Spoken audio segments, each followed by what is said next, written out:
I play, they play, రెండిట్లోనూ play అనే అంటాం. మరి ఎస్ ఎందుకు రాదు? చూద్దాం.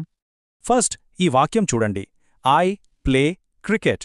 ఇక్కడ వర్బ్ వచ్చేసి ప్లే. ఇప్పుడు చూడండి, దే ప్లే క్రికెట్. ఇక్కడ కూడా వర్బ్ ప్లే మాత్రమే. మరి రెండిట్లోనూ వర్బ్కి ఎస్ ఎందుకు యాడ్ అవ్వలేదు? దీనికి ఒక సింపుల్ రూల్ ఉంది.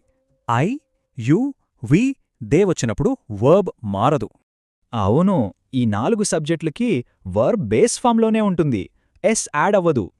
ఉదాహరణకి I play, you watch, we learn, they work. చూసారా ప్యాటర్న్? చాలామంది చేసే కామన్ మిస్టేక్ ఏంటంటే ఇలా అనవసరంగా ఎస్ పెట్టడం.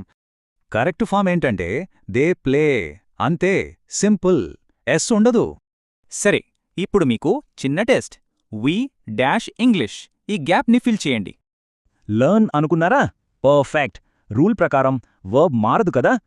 సో ఫైనల్గా గుర్తుపెట్టుకోవాల్సిందేంటంటే ఐ, యు, వి, దేతో వర్బ్కి ఎస్ రాదు.